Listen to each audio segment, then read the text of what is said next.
Selamat datang kembali di channel Queen Silver Ponorogo. Oke, di depan saya kali ini ada Samsung J2 Prime yang kondisinya pecah layarnya ya teman-teman. Dan ini sudah kita siapkan touchscreen, kemudian LCD-nya. Ya, ini J2 Prime sudah seperti ini keadaannya, bagian bawah dan separuh gelap ya. Yang di atas tadi sudah menyala tapi bawahnya gelap. Kita akan bongkar saja. Sebelumnya sudah kita blower ya, pakai pemanas atau bisa buat yang pemula memakai setrika jika bisa ya. Kemudian kita sisipkan benda tipis seperti ini. Nah, ini bukan seng ya, ini banyak sekali dijual di toko spare part, alat-alat untuk membuka LCD ya. Ya, apabila kita masih kesulitan untuk menggeseknya, kita bisa memanaskan kembali memakai blower ya, agar tidak kesulitan kita untuk memasukkan alat tipis ini di antara LCD sama frame-nya ini ya. Oke, sebelumnya buat teman-teman yang baru saja menemukan channel ini, jangan lupa di subscribe dulu dan dinyalakan loncengnya ya, agar dapat notifikasi info bermanfaat lainnya seputar handphone dari channel ini.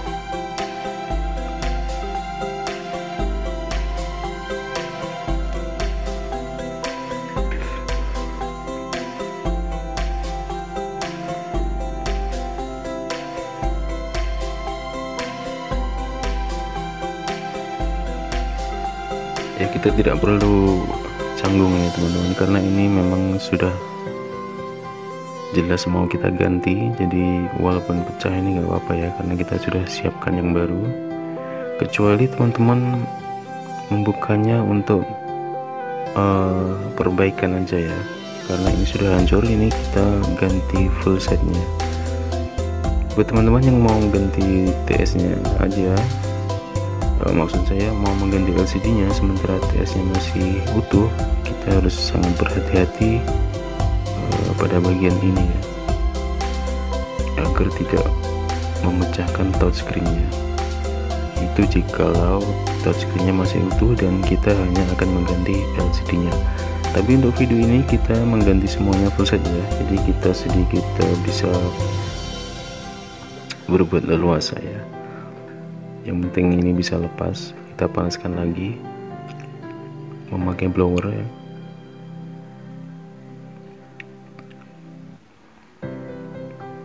Sampai tembus yang bagian dalamnya ya, untuk kita bisa mencongkelnya. Oke, untuk teman-teman yang mau membuka, yang belum mempunyai blower dan mau mencoba membukanya sendiri, silakan simak, silakan klik link di atas ini ya. Silakan klik di pojok atas ini, kalian akan bisa mendapatkan cara membuka LCD, cara memanaskannya memakai setrika ya teman-teman. Itu juga bisa ya.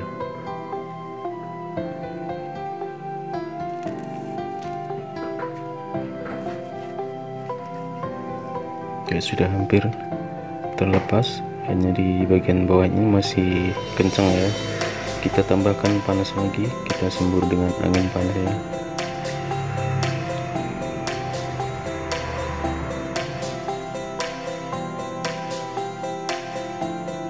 Ya, untuk info saja, untuk per hari ini ya, harga LCD masih terus bertambah ya teman-teman, dan untuk di ongkosnya masih tetap saja, tapi nggak apa-apa ya.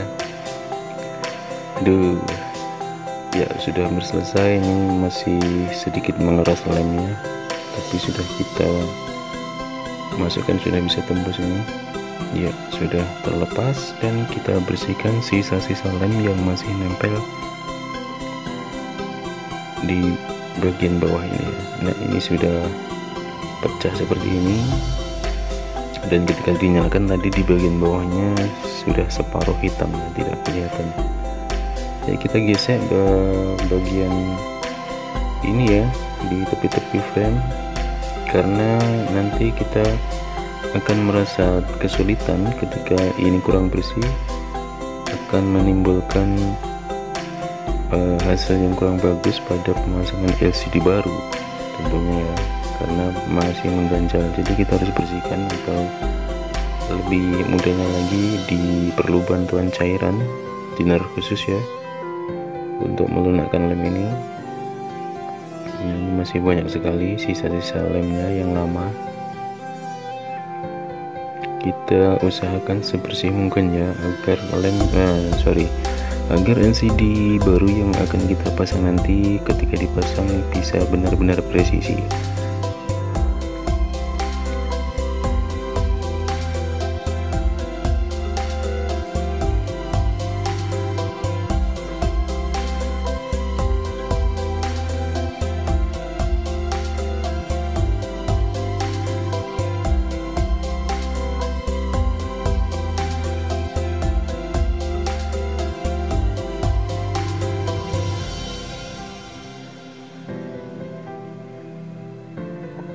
Bisa kita bersihkan pakai cotton pad atau bisa pakai gosok sikat gigi bekas ya.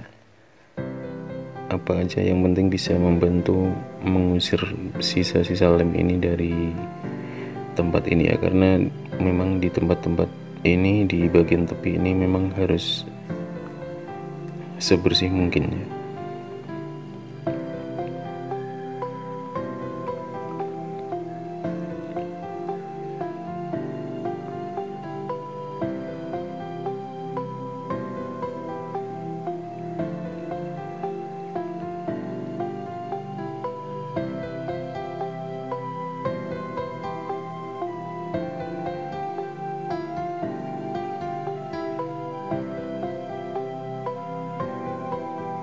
Kita bantu pakai kuas juga.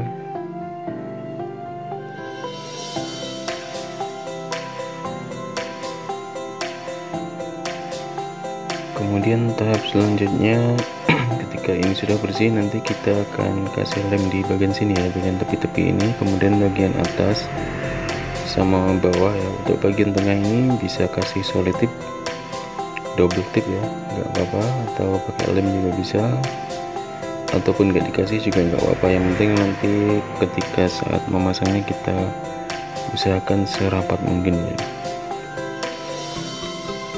Sementara itu kita siapkan juga LCD-nya. Ini masih terpisah ya, ini masih ada, kita harus memasangkan soket touchscreen di bagian fleksibel di belakang ini.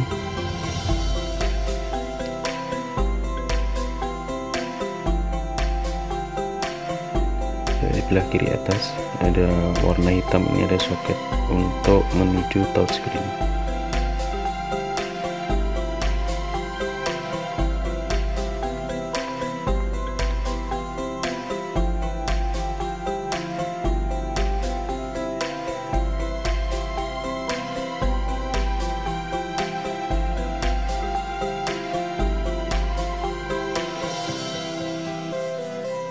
Kita buka dulu soketnya, kalau ini masih tertutup kita memerlukan bantuan pinset atau apapun yang ujungnya lancip ya.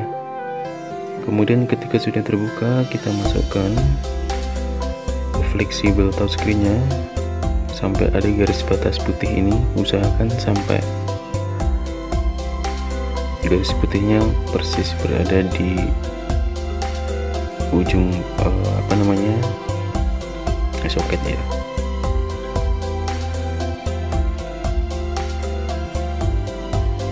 Ini kita buka dulu lapisan plastiknya agar kita bisa menempelkannya pada LCD ya. Usahakan untuk melakukan ini tidak ada angin ya di sekitar, apalagi angin yang membawa debu nanti akan membuat pemasangan kurang sempurna atau menimbulkan kotoran ketika sudah terpasang ya. Karena kalau sudah terpasang dan kita bongkar lagi nanti juga sudah tidak sempurna lagi hasilnya. Ya seperti ini. Kemudian lapisan di LCD nya juga kita lepas ya. Ini ada plastik tipis pelindung, jadi usahakan tidak ada angin, apalagi angin yang berdebu, agar tidak mengotori permukaan LCD ini ya. Ya posisinya seperti ini. Nah ini kita kasih lem dulu bagian tepi, tipis-tipis aja ya teman-teman. Untuk bagian bawahnya agak lebih banyak karena di sini nanti akan sering kita tekan ya, karena di sini tombol back, home, sama menu yang sebelah kiri tombol menu. Jadi usahakan di bagian bawah nanti ada sedikit berbeda dari yang samping ataupun yang atas ya. Dan jangan lupa teman-teman, ketika nanti sudah terpasang, jangan lupa untuk mencoba sensornya. Soalnya kalau sensornya nggak pas atau terhalang, nanti ketika dipakai telepon layarnya akan gelap dan kita akan menerima komplain lagi ya. Jadi sebelum semuanya terpasang dan lem menjadi kering, sebaiknya kita coba dulu.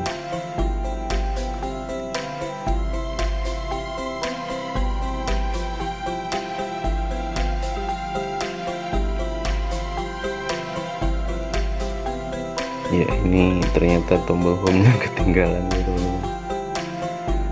Ya tidak apa, kita congkel lagi, kemudian kita masukkan kembali tombol home-nya. Nanti gimana ya, rumahnya nggak ada. Kita susulkan, kita selipkan saja dari bawah ya, nggak usah dilepas semuanya, nanti jadi belepotan. Ya dirasa sudah cukup, kita presisikan lagi ya posisinya, biar kalaupun ada renggang-renggangnya itu seminimal mungkin.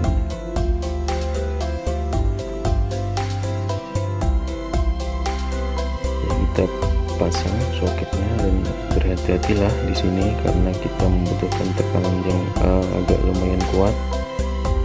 Hati-hati jangan sampai menimbulkan keretakan pada touchscreen, agak susah ya memang.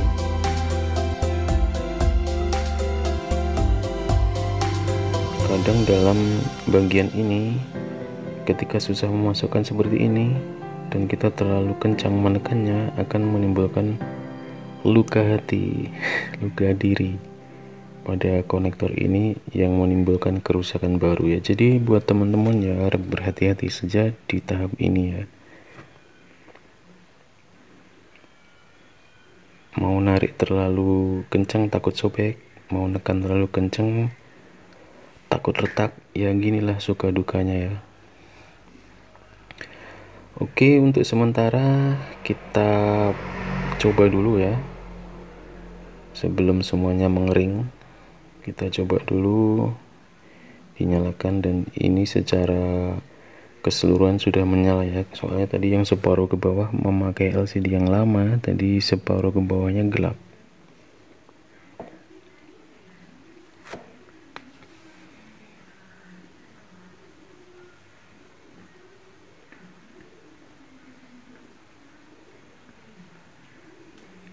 Ya sudah menyala, kita coba sentuhannya. Ya sudah bisa untuk digeser ke bawah, digeser untuk kontrasnya juga sudah bisa. Kita cek ya, kita tarik, silakan bebas pilih aplikasi. Kita tarik apakah ada yang putus di tengah jalan, usahakan pelan-pelan saja ya. Kita coba cek di sini juga, bintang pagar kosong, bintang pagar. Ya, kemudian kita sentuh sensor ataupun touchscreen-nya nanti ya, sebentar. Kita cek di kalibrasi touchscreen-nya ya. Di sini kita geser apakah ada yang putus pada garis ini. ketika tidak ada yang putus ataupun ya ini bagus ya, ini sudah oke, kita tutup saja ya. Dan bergantian kali ini bisa disebut sukses dan kita tinggal menunggu lem kering sambil kita bantu kasih karet ya, ataupun penjepit LCD. Ketika memasang juga ada alatnya khusus, cuman saya lebih sering memakai karet ini karena lebih fleksibel, lebih mengerti. Si karet ini lebih mengerti seberapa kebutuhan dia menekannya ya. Kalau pakai penjepit itu tekanannya sama semua, malah menurut saya kurang pas.